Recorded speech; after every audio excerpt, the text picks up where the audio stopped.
ராஜராஜ சோழன் குறித்து விசிக தலைவர் திருமாவளவன் பேசியது சர்ச்சையான நிலையில் ராஜராஜ ராஜேந்திரன் என்பது சோழ மன்னர்களின் இயற்பெயர் அல்ல என்கிறார் வரலாற்று ஆய்வாளர் மன்னர்.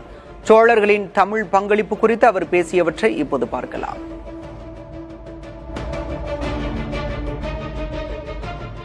ராஜராஜ சோழன்கிறது அவருடைய இயற்பெயரே கிடையாது. அதே மாதிரி ராஜேந்திர சோழன்கிறதும் அவருடைய இயற்பெயர் கிடையாது. நீங்க பாத்தீங்கன்னா அருண்மொழி அப்படிங்கறது அவருடைய இயற்பெயர். இந்திய நாட்டுல எல்லா அரசர்களுக்குமே நிறைய பட்டப்பெயர் இருக்கு. அசோகர் காலத்துல ஆரம்பிச்சு எல்லாருக்கும் நிறைய பட்டப்பெயர்கள் இருக்கு.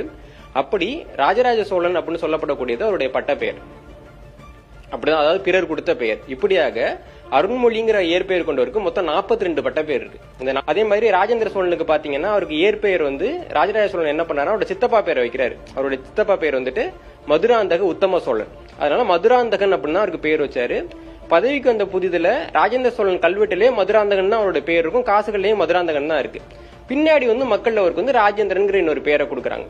ஏன் தமிழ் பெயர் இருக்கிறப்ப சமஸ்கிருத பெயர் பெருசா பரவலாகுது அப்படின்னு பாத்தீங்கன்னா, சோழர்கள் தமிழ்நாட்டை மட்டும் ஆட்சி செஞ்சவங்க கிடையாது. அவங்க நிறைய மொழி பேசக்கூடிய மக்கள் ஆட்சி பண்ணாங்க.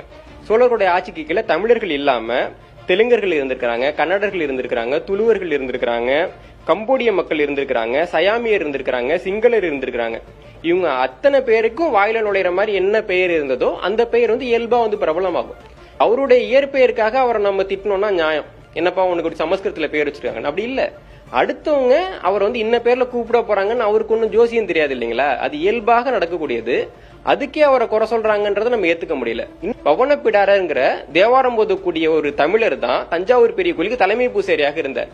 அவருக்கு கீழே பிற பூசாரியாக பாத்தீங்கன்னா 7 பேர் இருந்தாங்க. அந்த 7 பேர்ல 3 பேர் சமஸ்கிருதம் பாடக்கூடியவர்கள், ஆனா 4 பேர் தமிழ் பாடக்கூடியவர்கள். அப்போ ஒரு தலைமை பூசாரி, 4 பூசாரிங்க. இது போக 48 பேரை தேவாரம் திருவாசகம் ஓதுறதுக்குன்னே சிறப்பாக ராஜராஜன் நியமிச்சார். பிராமணர்களுக்கு நிறைய நிலதானம் கொடுத்தார் ராஜராஜ சோழன் காலகாலமா சொல்லிட்டு இருக்காங்க.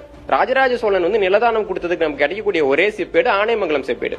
அந்த செப்பேட்டினுடைய நிலதானம் பிராமணர் கொடுக்கப்பட்ட நிலதானம் கிடையாது. அது ஆனைமங்கலம்ங்கிற ஊர்ல ஒரு பௌத்த விகாரம் கட்டுறதுக்காக, ஒரு பௌத்த சமயத்தினுக்கான ஒரு சின்னம் கட்டுறதுக்காக கொடுக்கப்பட்ட நிலம் தான் ராஜராஜன் கொடுத்திருக்காரு.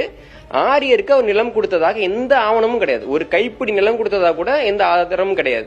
நம்ம தமிழ்நாட்டினுடைய இலக்கிய வரலாறுகளை நம்ம எடுத்து பாக்குறப்போ சங்க காலத்துக்கு பின்பாக அதிகமான தமிழ் நூல்கள் எழுதப்பட்ட காலகட்டம் சோழர் காலகட்டம் தான். கம்பராமாயணம் எப்ப எழுதப்பட்டது? சோழர் காலகட்டத்துல. பெரிய புராணம் எப்ப எழுதப்பட்டது? சோழர் காலகட்டத்துல. வீர சோழியம் எப்ப எழுதப்பட்டது? சோழர் காலகட்டத்துல. நலவென்பா எப்ப எழுதப்பட்டது? சோழர் காலகட்டத்துல. அப்போ சங்க காலத்திற்கு பிறகு ஒரு பெரிய தமிழ் மறுமலர்ச்சியை கொண்டு வந்தவர்கள் சோழர்கள். கோயில்ல சமஸ்கிருதத்தை வெளில கொண்டு போகணுன்றதுக்காகவே தேவாரத்தையும் திருவாகத்தையும் ரொம்ப சண்டை போட்டு கோயிலுக்குள்ள கொண்டு வந்தவர்கள் சோழர்கள்.